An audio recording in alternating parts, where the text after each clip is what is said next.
think it's a little bit of a product of my upbringing because my mother, we would move houses every 2 years, Yeah. renovate them. And once they were ready, we would like move on to the next house. Hmm. So for me, like the smell of construction, it feels like home. You know what I mean?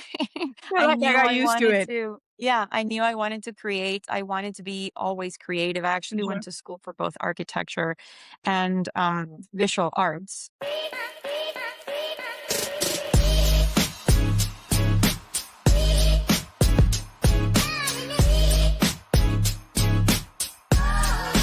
What's up, you guys? Welcome to another episode of Legacy Talks. And, I'm your girl, your host, Kalisha, and I have the beautiful Paola Leon Garcia on the show Hello. today.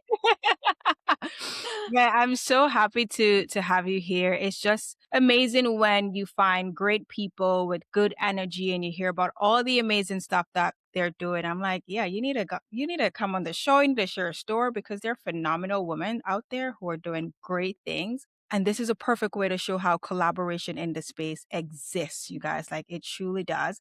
So, welcome to the show, my friend. How are you Thank doing you. today? Thank you very, very much. I appreciate you having me here. I'm excited. Let's go. I know, like, I can tell you guys so much about what she does, all the stuff that she's been doing, but I'm also going to give the space for her to talk about it. But I met her. We were doing photo A shoot of our magazine. Yeah. magazine. Yeah. And it's so funny because like I've heard the name before and I thought it was someone else and we kind of like had a quick conversation, but we truly met, like have a real conversation at the magazine launch and then we did a photo shoot together and I'm telling you, girl, guys, I was on calling everyone girl. She was wearing this beautiful like blue dress, okay? And you guys will see it. And she was doing her pictures and her single shots, and I was like, oh We bonded over the glamour of pictures. That's for sure. my God, like just the way how she's posing, I was like, oh, so I was like her cheerleader. And then when it was time for me to do my single shots, she was my cheerleader. It was just amazing. That's just to show you how like when you meet somebody who their energy, the energy just hits off right away. The connection is there. Like it just Right. felt super authentic. So I would love for you to just tell the audience, like, what do you do? Because yes, she's based here in Tampa, you guys, but like, tell us a little bit about what do you do? Thank you. Thank you. So, for those of you who don't know me, my name is Paola Leon Garcia. I am the founder of PG Studio and PG Lux. PG Studio is an architecture and interior design firm, and we specialize in highly customized luxury garages for car collectors. Yeah. I'm pretty excited about the way that we do things because the final result tends to be something super personal to my clients. We dive deep into, architecture as a vehicle for joy, basically. Yeah. And that's why every project is so different. And I feel like at the end, our clients really do find value in what we do. Hopefully, our clients and anybody that comes across us. I love that. Even with that too, being in architecture, like, was that something that you went to school for, or it was like that was always the dream for you to get into that space? I've always wanted to be an architect. I think it's a little bit of a product of my upbringing because my mother, we would move houses every 2 years, Yeah. renovate them. And once they were ready, we would like move on to the next house. Hmm. So for me, like the smell of construction, it feels like home. You know what I mean? Feel I like I knew got I used to wanted it. to, yeah, I knew I wanted to create. I wanted to be always creative. I actually Hmm. went to school for both architecture and visual arts. And I tried to be an artist for a while. I am an artist. But what I'm saying is, I needed something that would have this creative outlet at all times. That is my funnest, bestest thing to do, I love makes that. me happy. I love that. It's so with all of that too, like what was that thing that kind of so you did the construction portion of it. And guys, this isn't crazy. She's like she fell in love with the smell of construction. A lot of people are like, I do not want to do that. Get me out of here. I'm a girls, not happening. Like so with that too, like was there even with that aha moment or that feeling you're like, this is really what I want to do, like apart from just seeing the construction about like what about it that made you be like, I want to continue going down this path. Right. For me, it was first during my upbringing and Mhm. during school, I really like the idea of being witness to something that evolves, Mm. and like an ongoing progress. And Yeah. today, tomorrow's different than today. And Mhm. just wait till you see it next week. That Like, type yeah. of a thing. It was really exciting for me. And when I was working on both the architecture side and the art side, architecture became really obvious to me that that's the route I wanted to take because it's basically art that you get to live in, you know? Mhm. It's like this 360 space Yeah. as opposed to an art piece that it's just on a wall, for example, Mm. or a sculpture. So the idea that you could live in a space that could also be considered art, Yeah. that was very interesting to me. And the fact that that is so subjective, what hits me in a way, it's different from you. So the Yeah. challenge of getting to understand the client to the point that I can Mhm. provide that for them, Yeah. whatever shape that takes, that is a challenge that I really, really like. Hmm. When you told your parents, like, "This is what I wanna do," like, were they excited, supportive? They're like, "No, you should go be a doctor or go do this," or they were completely supportive? They were always supportive, and I don't Mhm. remember a time when I didn't know. Like, Yeah. I remember I'm originally from Venezuela, and there's piñatas, piñatas.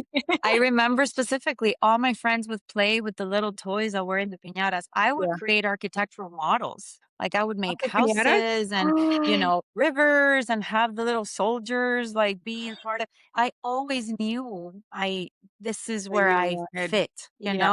I never had this question as to should I be a Mhm. lawyer?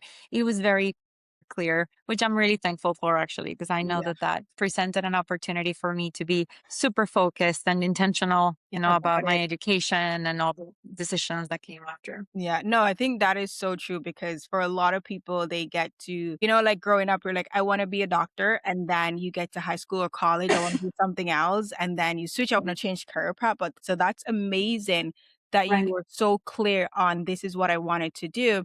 So you mentioned that you're from Venezuela. So when did you come to the US and started like working on that career path fully? So I came in 1999 and I Mhm. did my last 2 years of high school here in the United States in Miami. I went to college in Miami Mhm. and I started working in architectural firms through college, which obviously presented a good reality check that yes, college is amazing, Yeah. absolutely, especially for a career like this is it's almost indispensable. Mhm. But the real world is where it's at. You Mhm. really need to experience those things, the day-to-day transactional things that you do That you with yeah. clients, with vendors, with the city, permits, all those kinds of things that Mhm. school doesn't really do well Yeah. in teaching you.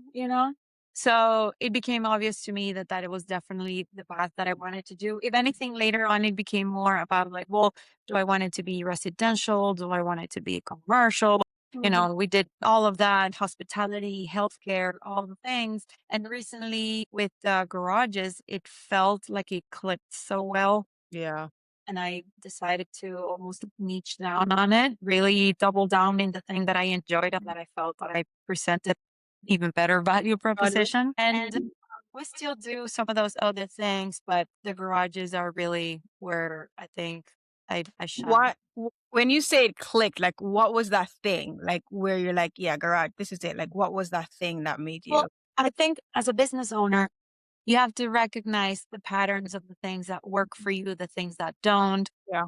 What felt like was friction, what felt like was just light and smooth and Mhm. simple.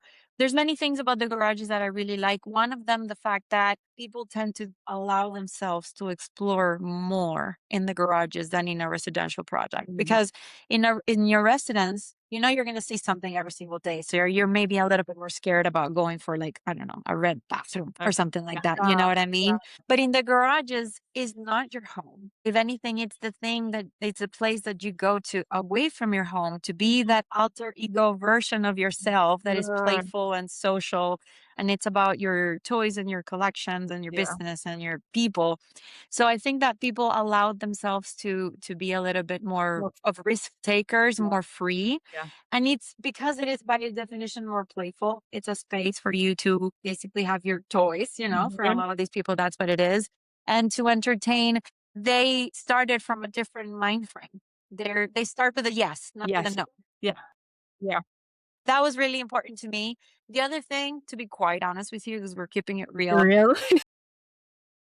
I think the garage owners tend to be businessmen that are, I say businessmen because a lot of my clients are men, even though of Mhm. course I've dealt with women and with couples, but they're really busy. They don't want to waste time. They don't want to, beat a decision with a Like, bat and yeah, just kind of waste time and 8 hours talking about this one or this one. You know what I mean?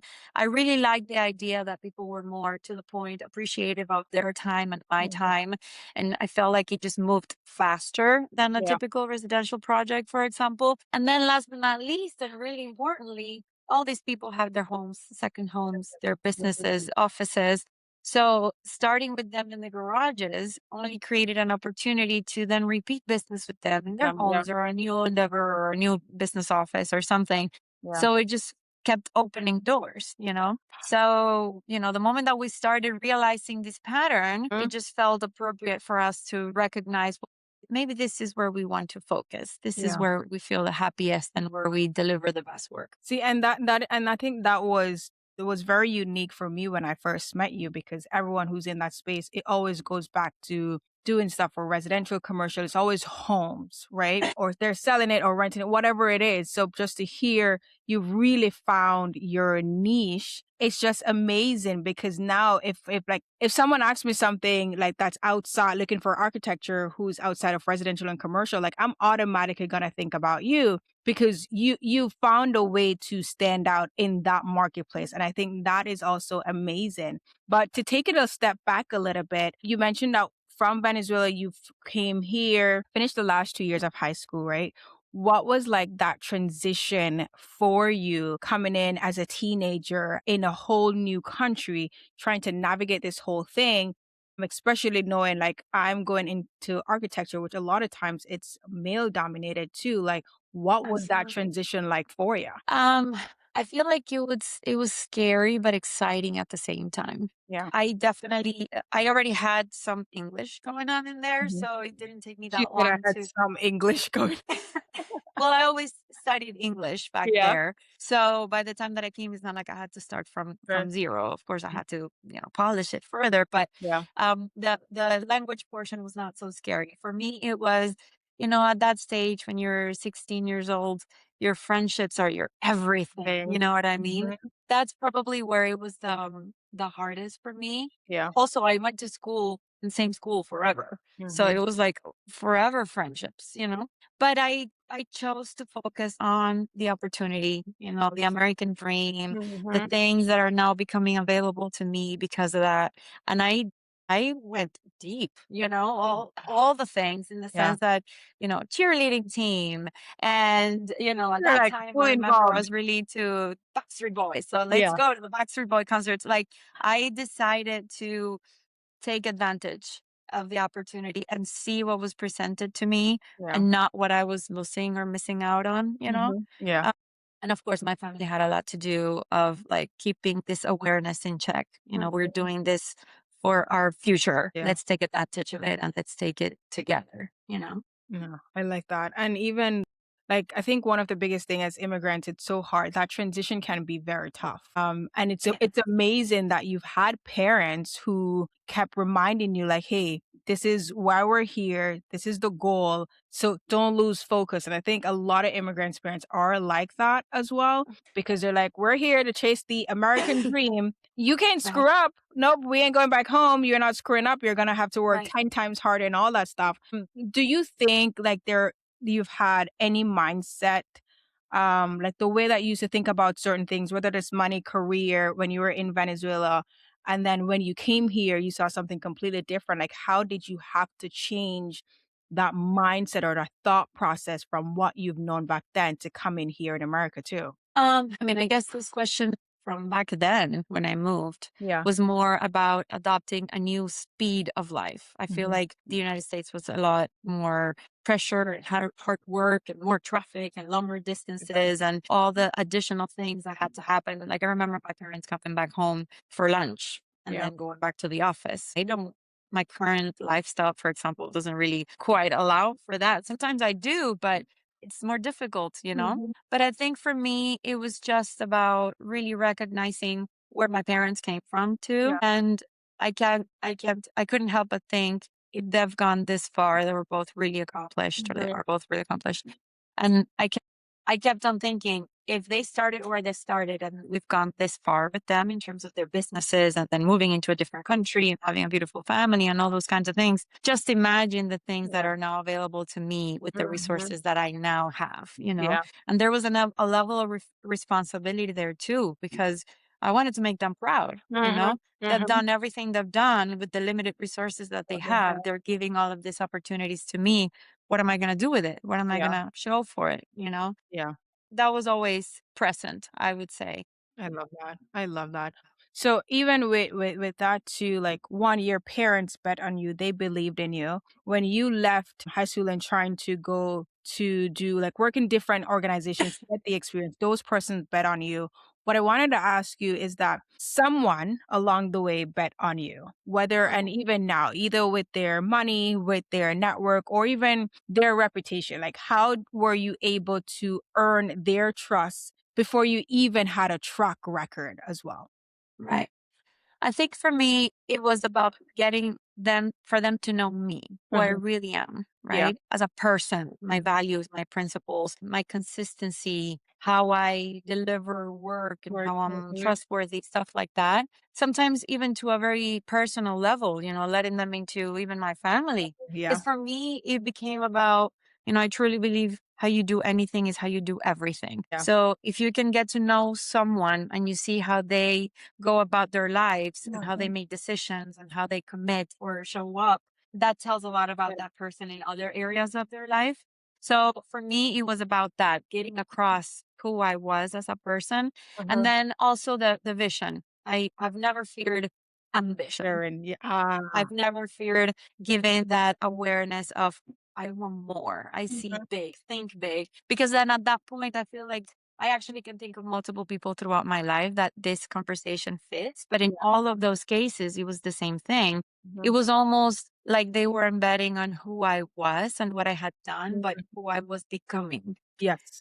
It was this awareness of I am definitely prepared. I have what it takes. And even though I don't have much to show for it, Mhm. this is where I see myself. And I have a plan, I have a Yeah. vision, and this is how it executed. And I think people connect to that. You do business with other people, not Right. with mood boards. No, that is so true. Like the work will always be there, but what sets you apart is you. It's what skill sets you have, what your vision is, like how your ambition rather, like where do you see yourself and will you keep going? And are you a good fit with having those big goals, the big vision? Were there any point in time where you had maybe some form of self-doubt where like, I don't think I can do this. And if you did, like how did you overcome that thought process? So I think those moments have happened and they happen Hmm. some with some regularity, but they're Yeah. very short lived. Like I step myself back into, reality. Yeah. And I think that it ultimately comes down to alignment of who you are, whose you are, Mhm. or who you want to be, how you want to do things, how you want to operate in the world, whether it is on a personal level in your relationships or it's on your business. Yeah. I think that the moment that you have this awareness that I'm aligned, I'm on track, I know what I have, and I know that I Mhm. can provide value to others, you fight a little bit of that imposter syndrome, and Yeah. then you make yourself recognize, well, whatever doubt you have now Mhm. must be coming from somewhere. Is Yeah. it because you feel unprepared about something, or is it because you don't know this thing? Then let's learn more about that. You know Yeah. what I mean? Or let's prepare a little bit more, but always trying to fight the fear with this really intentional faith. Mhm. I'm very faith based, so that had a lot to do with it all the time. Every time that I feel this fear, immediately is like, well, I got this. He's You got with me. I got this. you gotta go back to the source because we do, for our audience as well, we do go to the same, church at Crossover as well, and I'm glad that you mentioned the whole fate part of it because I think we've had this conversation as well, is I think as entrepreneurs too, navigating different things, as you said, the imposter syndrome will come a little bit, but it's like, what do you do? What do you do? Like, you gotta go back to your source, you gotta go back to checking in and just to remind yourself that I can do this. He's in control. Just give me the strength, give me the mindset, whatever it is that I need to get over Right. this hurdle because it's so crucial Right. in our day to day, you Well, know? also that desire, that idea, that vision, the Mhm. crazy thought. Yeah. Many times, if you are in alignment with God, I feel like you recognize, well, He put it there. He Mhm. wouldn't have put it there if He wasn't going to provide the means and the ideas and all the things in order to make it real. So it's this realization that, God lives in me, through me, Mhm. and therefore, well, let's go, Yeah. Yeah.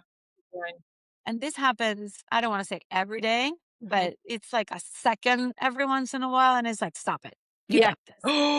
I thought I was the only one who would talk out loud and be like, "Stop it, Kalisha." Yep. 'Cause it Absolutely. happened. I was like, "Nope, you gotta stop and snap out of it." Well, especially in what we do. I mean, we do these crazy projects for Mhm. crazy people. Of course, it can be very intimidating sometimes. The people that I've had the pleasure and the opportunity to work with are truly admirable. The projects themselves lend to being something out of like science fiction books, you know what I mean? And it's my responsibility to first bring this out of them and in terms of the ideas and the recognition that we could take it there.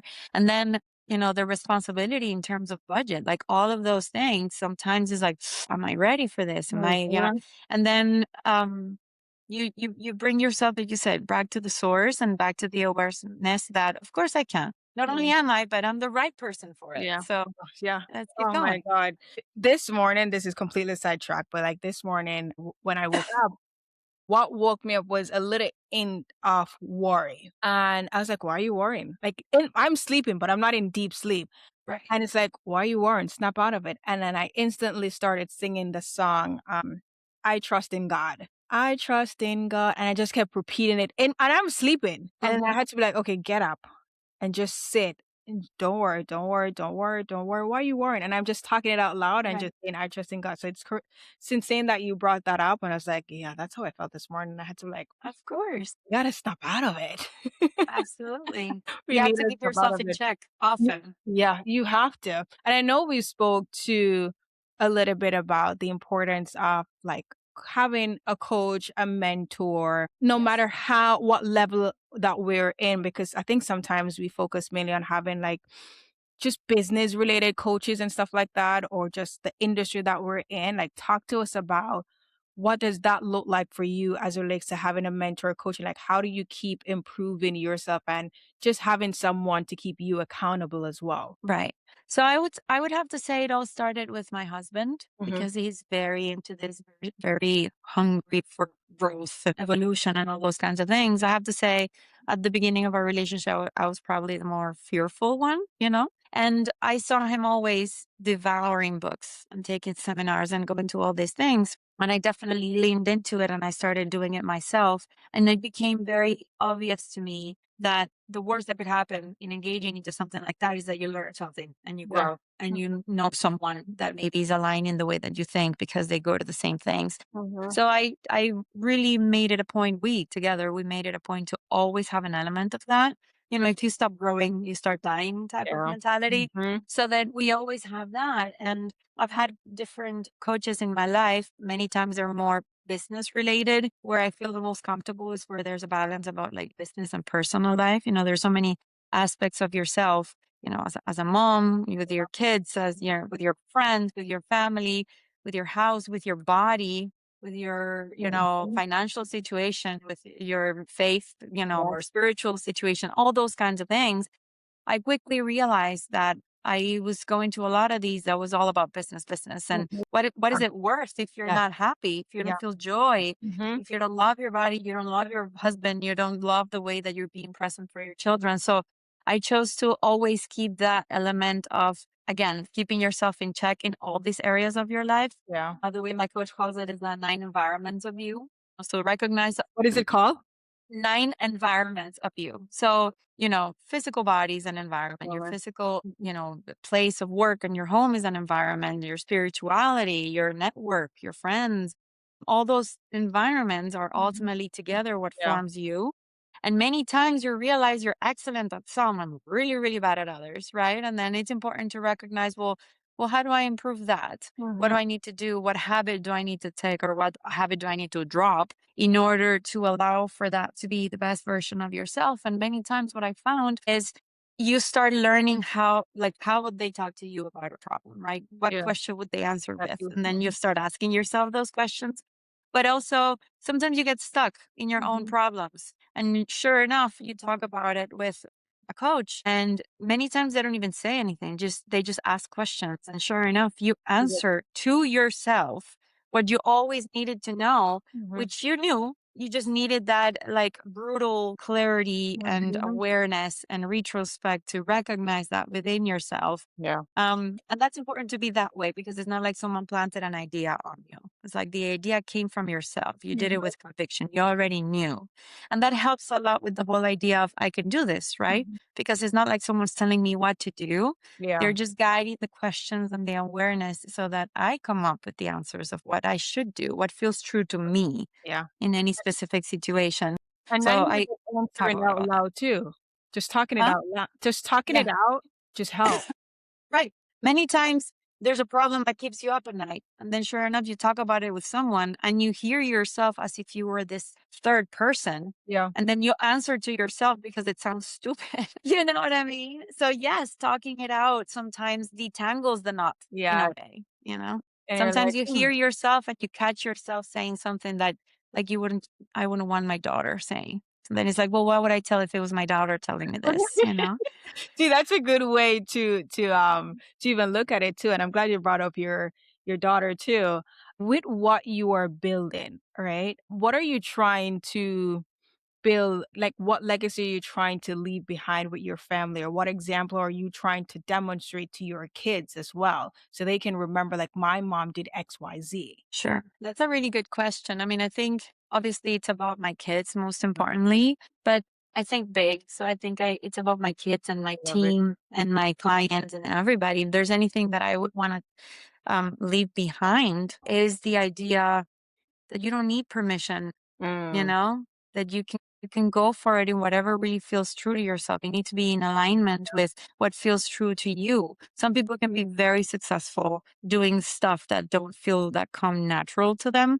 You have to have like a very, very keen ability to question every decision that you make. Is this truly what I want? And why do I want it?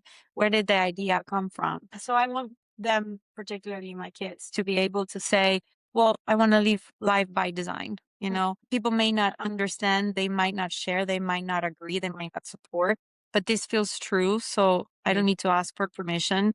And to go for it, you don't need to have it figured out. You know, you can feel fear and still go for it. We work really hard. So I deal a lot with like mom guilt. And the way that I trick myself out of it is to become aware of the model that I'm presenting for them. You know, you work hard, yeah. you put yourself a goal, you commit to it, you figure it out. If you need to reroute and rethink the goal, is that really what I wanted? Is it working? What can we do differently? Mm, I like to carry them around in meetings and to bring them to the office sometimes because I feel like they're exposed to those conversations. yeah. How do you resolve problems? How do you resolve a conflict with Mhm, someone? How do you resolve the fact that I'm not ready and I'm about to step into a meeting? Those kinds of a thing. I think that I want them to feel like they can, that mm. they'll figure it out, but they need to choose it Perfect. though. They need to have the awareness to choose it.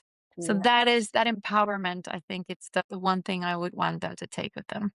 I love that. And even like being able to the fact that you bring them to meetings and exposing them to those conversations. Have you ever had a time where they ask you like follow-up questions from those conversations or anything about money and like what was your response with those things as well too? Well, I feel like I underestimate them a lot of times. I feel like they're there because I need to, go to the next thing after. So they just tag it along, like a job site meeting or something like that. Yeah. And they're listening. They truly are listening Mhm. and they're taking it all in, not only in terms of the technicalities of the things that I do on a day to day, but how do you approach it? How do you deal with people?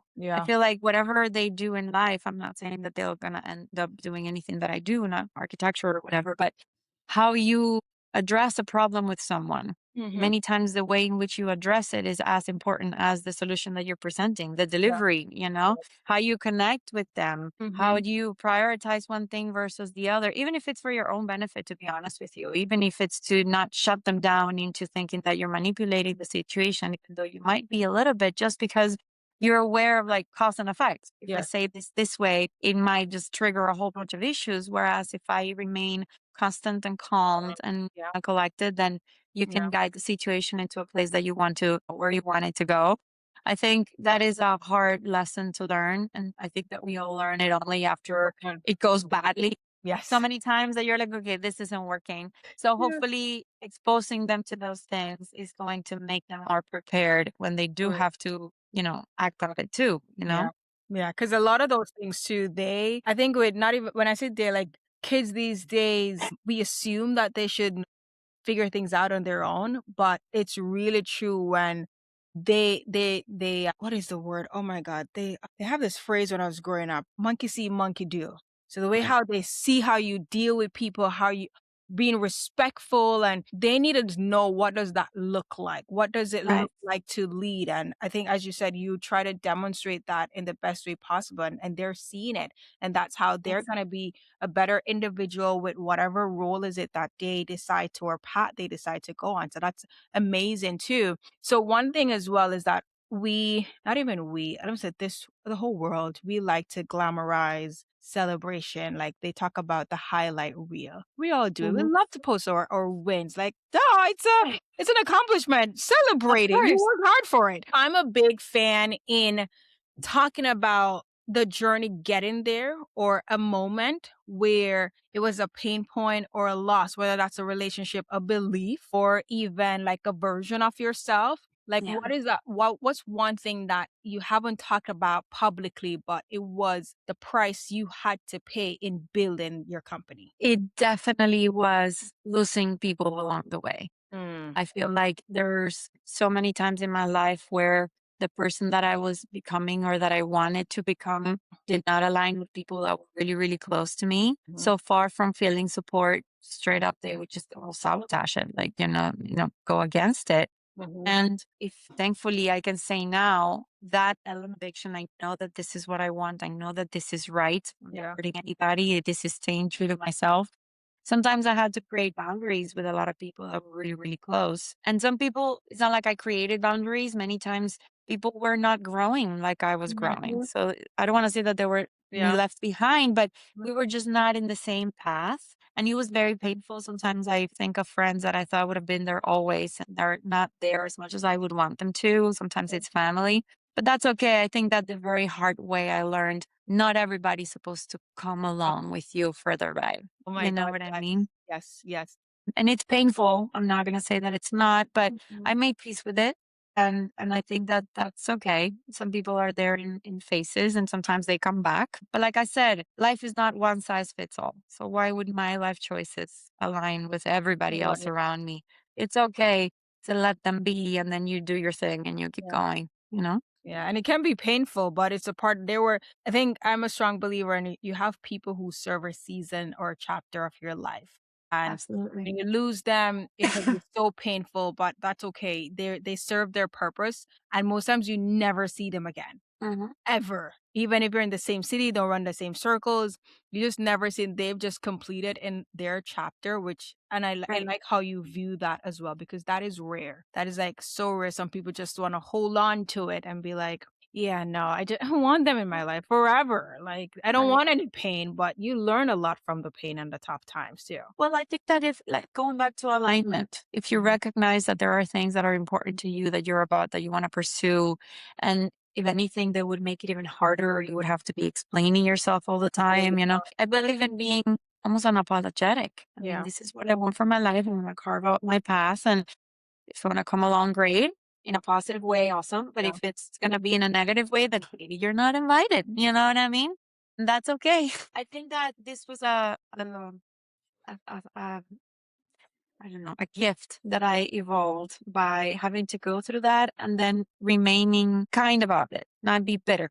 Because I Yeah. don't want to think back at those people and be like, oh, because that's such and such. Mhm. I want to be loving in what they were for the time that they were. Mhm. And if they'll come back, great. I'll be Yeah. here. It's all about love. But I won't insist in something that feels wrong. Mhm. You know, Yeah. what's right is right. What's wrong is wrong. It doesn't matter who it's coming from. It doesn't matter if they share your DNA. At the end of the day, you don't have to be over explaining in order for people to clap and just be cheerleaders. Sometimes it's a little bit lonely doing what you feel it's right, Ooh, and that's fine. that part. Yeah, that part. That part. I usually hear people talk about it, and I was like, "Yeah, nah." And then you go through it and like, yeah, it is. It is. And then sometimes you're like, you want to go back to that friend or that circle or that thing because it was safe, it was comfortable. But as you said, Right. it goes back to alignment. What is it that I want for my life? And this is the sacrifice that I have to make because Right. I want to get to the other side.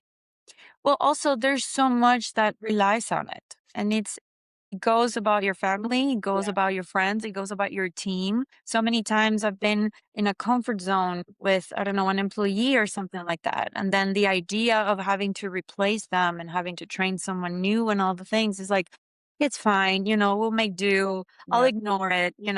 But then sure enough, you're like, well, why? It's affecting my entire company culture. It's affecting the way that other people see the company. It's affecting the way that the project may take one way or another. Mhm. So at the end of the day, when you realize the price you pay by not having that alignment, and honestly, nobody is irreplaceable. There's Yeah. people that you really want in your life, but then sure enough, the moment that you let go and let God, Yeah. whoever came to replace them was actually Mhm. so much better. You'll Yeah. only see that in retrospect, right? But that confidence, that again, going back to everything that we've been talking about, that Mhm. alignment, God is with me. This thing that I feel it comes from God, hopefully, Yeah. and then act on it and you'll be fine. Mhm. I think that that's really, really important. I consider myself a people person. Yeah. And why am I going to have the same circle of friends and the same circle of employees or whatever and clients in 20 years as I do today? If Mhm. anything, that's kind of sucks. Yeah. It's the I want same. to have more friends and have more people and more clients and more employees. So why be so stuck on who you currently have in your circle now? Let that be a little bit more free flowing. Yeah. And by the way, I don't mean getting people out fully on your circle. Maybe they're there, but like in a different capacity with less regularity or Yeah. with less power, an opinion. You, Yeah. you, you call it out however you need it, but you have the freedom to choose You're right. who's in your life and who you include and who you keep completely in the dark if they need to be. Oh my gosh, because they contribute to your entire life experience as well, and the memories that you're Absolutely. creating and the things that you're doing.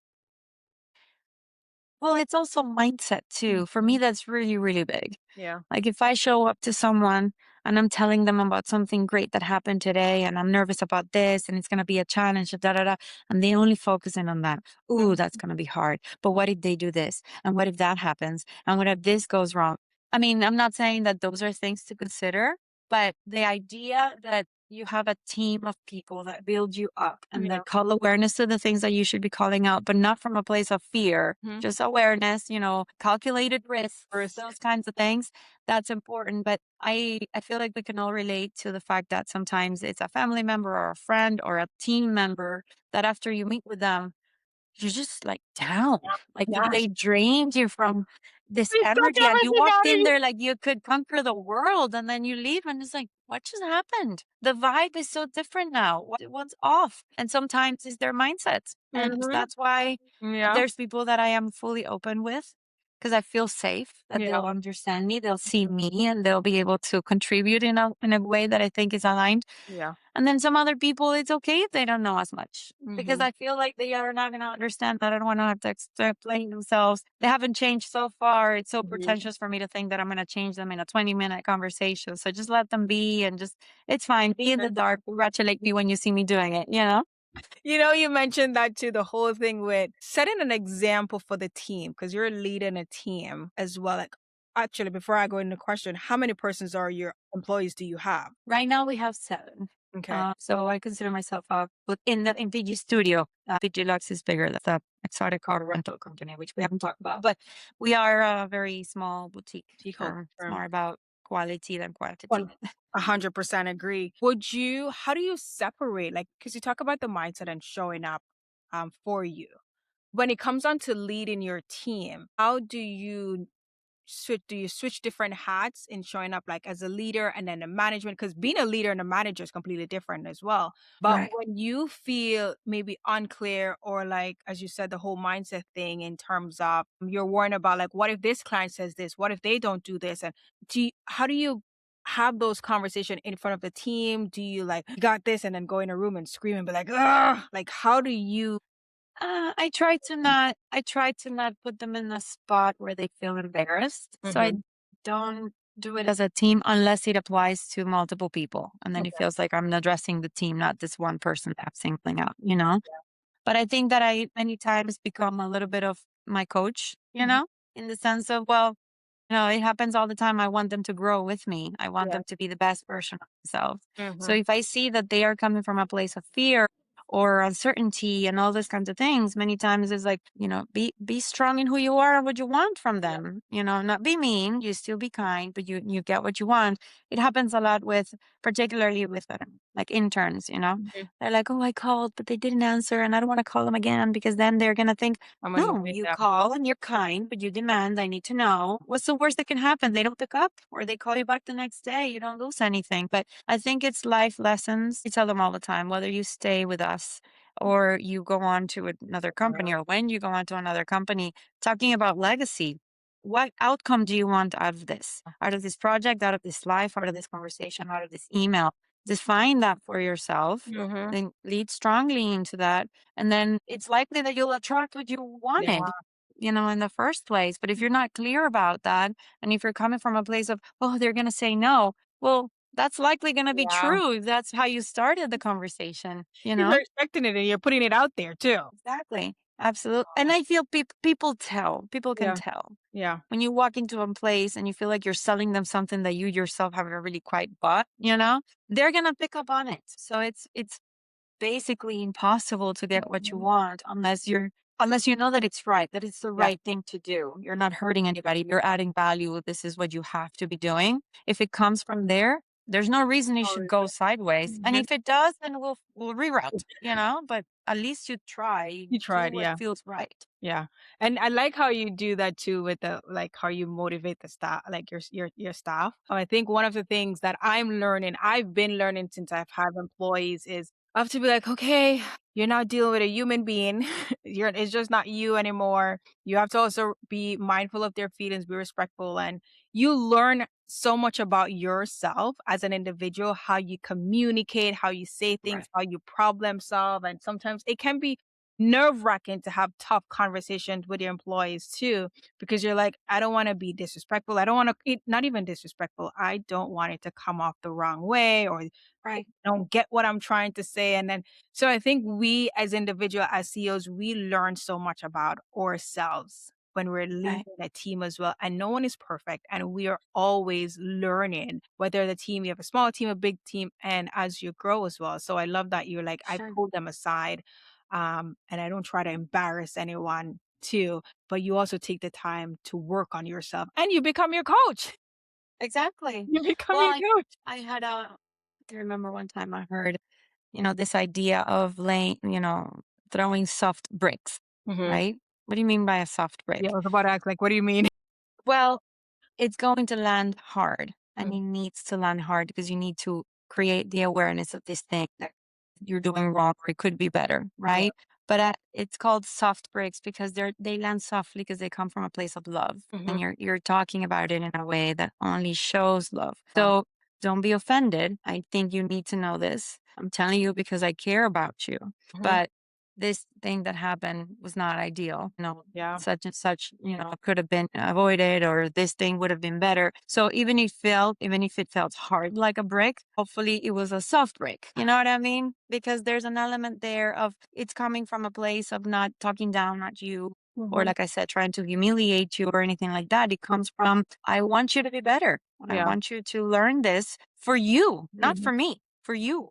Yeah. So it's an art for sure. And it applies to my team and my kids and my husband and all the things. But I think it's important if you keep something that would be valuable for them to learn, you're harming them, Yeah. you know? It's all about delivery and timing for sure. But I think it needs to be shared. Mhm. It needs to be shared. Okay, that's good. Internal work. Where do you think you're still doing internal work, like for personally, like chapter of your story you think is still being written, right? And what version of yourself do you think you need to step into? Hmm. That's a big one. It's a big one. I think it goes along with the same thing that I've been doing and that I've been talking in the sense of like that idea of releasing fear and stepping into the newest, best version of myself. Yeah. I feel like when you're growing as a person or a family or a team or anything, a company, what felt unattainable and like really far fetched, a few years ago and felt like a ceiling, right now that's your Mhm. floor. Yeah. Now you reach that. So what's the next level? And in order to push yourself into that discomfort of getting to that next level still has to do with releasing the fear and being empowered and having that alignment and stepping into, well, I don't have it figured out, but we Yeah. will figure it out. And God is with me and we'll talk about it and we'll learn and we'll include the necessary people. So even though I wanted to keep it away from business, because the internal work sounds like a personal thing, but it's difficult for me to separate it because it applies to all things in life. Right. Yeah. You're always growing. You have that ambition that you want to achieve in terms of what's the relationship I want to have with my husband? What's the relationship I want to have with my kids, with my team? Who do I need to become to get there? And then I think also, I mentioned I have two kids, very different ages. I have a 3-year-old and a 13-year-old. Toddler and a teenager are very different problems. Um, so doing everything we're doing in terms of business growth while still being present where they need me to be at. Mhm. They need me at very different points and in very different ways. They're very different delivery methods. Having the opportunity to expand myself to the point that I have what feels like life or death conversations with a client and then with a team member and then with my husband and then with my 3-year-old and then I think that evolving into that version that I need to become for all of those different people, it is a struggle. And it's probably always going to be a struggle because I'll keep changing. They will keep Mhm. changing. The company will keep changing. So having that recognition of, well, who do I need to become? Not from a fake place, as in like who do I need, what I need to fake. No, no, no. What do I need to evolve into for it to be more present and to be where I need to be for all of these things to flourish further, to see the fruit that you want to see in Mhm. yourself first and then in them. Not easy, that's for sure. Not easy. It's a lot of work. It's a lot of work, and being honest with yourself, oh my god, that part too is like, I gotta truly be honest with myself. Just be real with yourself for a little bit And with too. them too. I don't believe I believe in vulnerability. I Yeah. think that with a client, if I made a mistake, acknowledge it, Yeah. and it's on me. This happened. If it's with my daughter, it happens all the time. Sometimes I gravitate to doing things the way that maybe my mom would have done. Not that it was wrong, but maybe I could realize that like, it could have been a little bit better. Right. Yeah. And I feel like we were brought up, at least I was brought up in a way where parents are all powerful. They never do anything wrong. You can't go against them. You can't Right. challenge them Yeah. in any way. Yeah. I feel like sometimes I've found myself apologizing to my kids so Mhm. many times. I'm sorry I said that way. I'm sorry I hurt your feelings. I'm figuring this out too. We're in this together. Yeah. You're my first kid, or you're my only boy, or you're my own.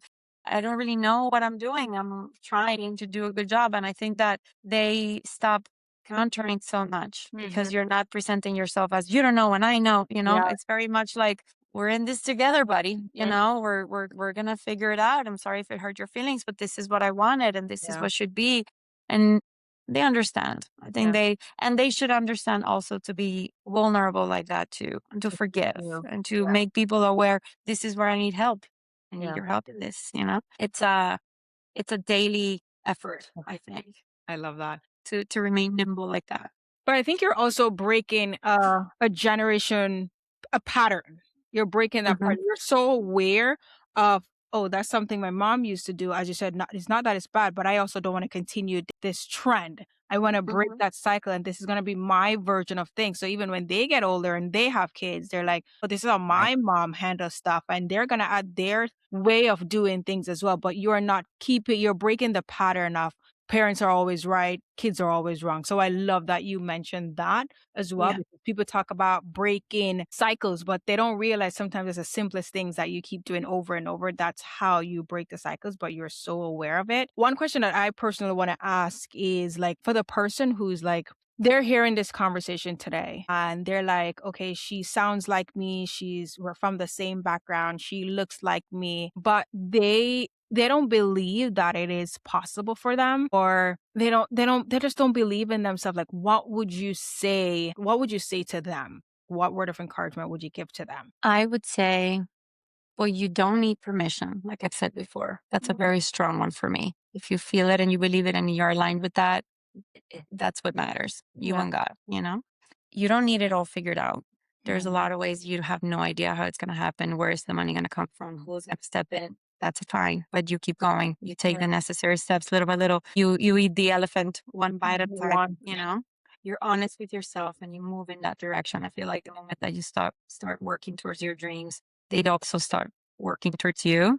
I think Mhm. that's an important recognition, that alignment too, that I believe. I think that I would tell them fear is normal. I deal with fear every single day of my life, but being stuck is optional. Yeah. You can Whew. have fear, but you don't have to be stuck. You can be Mhm. fearful and still take the step, make the phone call. You know, I think that is important. When I take responsibility over I'm stuck because I chose to be stuck, I would tell anybody that's listening to this, it applies to them too. If Yeah. there's something in your life that doesn't click or doesn't resonate, choose differently, you know? Mhm. I think at the end of the day, you can have the life that you want, but you have to choose it. You have Mm. to be aware of that and then you have to choose it. It's not going to be difficult. I mean, I'm sorry, it's not going to be easy, but honestly, it might be less difficult than you think because you're picking your heart, you know? Yeah. I think that for me, failure is not so much failing the way that you would think about it, is Mhm. being successful in something that doesn't resonate with you. I feel regret more than anything. I don't want to look back at my life and say, well, where Mhm. did I spend all my Yeah. time and all my youth and all my money? So I would say the moment that you're able to have that clarity and honesty, brutal honesty with yourself, what do you want and why do you want it? Then you choose it. You take the steps. You believe in God if you're like me, and then you take one step at a time. The path will present itself Oh, to you. yeah. No, I love that, especially taking one step, like putting one foot in front of the other. That's all you have Yeah. to do. Because we as entrepreneurs too, you don't, as you said, you don't have it figure it out. We're literally just we're figuring it out as we go along. And in order to do that, you just have to put one foot in front of the other. So we usually have this session called rapid fire, and it's where Okay. we just ask you three questions. It's the first thing that comes to your mind. It could be a word or phrase. Sure. Super quick. So, Let's do one principle you will never compromise on in business or in life. alignment. Staying Alignment. true to Love it. myself and being good to people. Perfect. One word or phrase. What legacy are you building? It feels like alignment too, honestly. I want people to be unapologetic and just stay true. Think back Mhm. at everything you're doing and everything you're building. Does it feel yours? If Yeah, the answer is yes, that's success. that's it. Love that. A mistake that cost you and one lesson it left behind. Thinking that I could do everything myself, Mhm. that I would save money in business by me handling There you marketing go. and, accounting and all the things. I think that had to learn the hard way. I need to put my focus and my efforts on what really counts that only I can do, Mhm. and then delegate to others. And it ultimately is more productive for everyone. I love that, Paula. Mm, It was Thank you. such a pleasure having you. I love these conversation about mindset and alignment because for me, it's like it plays a crucial role in who you are as an individual, how you show up, whether in business or personal. You can be good at that thing, but behind the scene, there's a lot of personal development goes into it to make you the person that you are today. It was Right. definitely like a pleasure just having you here. And guys, like what she's sharing you right now, it's if I only I could you could go in my brain and see that's exactly who she is. That's how she talks. Like everything that is, she's being her true, most authentic self. So I'm listening to her. I'm Thank like, that you. is so her. That is so her. That is so her. Thank you. That fills me with joy for sure. Thank you. I'm delighted to be here. Please invite me Yeah, anytime. You're wonderful. you know it. How can persons connect with you? So I guess my webpage is Mhm. pgstudiodesign.com. And Instagram, it is pg underscore Right. studio. My personal is I'm sorry, Paola Leon Garcia all together. So yeah, in all of those ways. We also have a few other companies, but you'll be able to get to those if you get to these. There you go. So now, guys, I will definitely put her website, her Instagram pages in the show notes as well. But I hope you guys found this super valuable. So whether you're listening or you are watching, like, feel free to leave us a review or to comment and just let us know your thoughts. If you have follow-up questions, let us know in the comment section. I'm your host, Kalisha, and this is Legacy Talk, where we build wealth, people, and legacy that lasts. So until next time, you guys, just keep building. I'll see you guys on the next show. Thank you.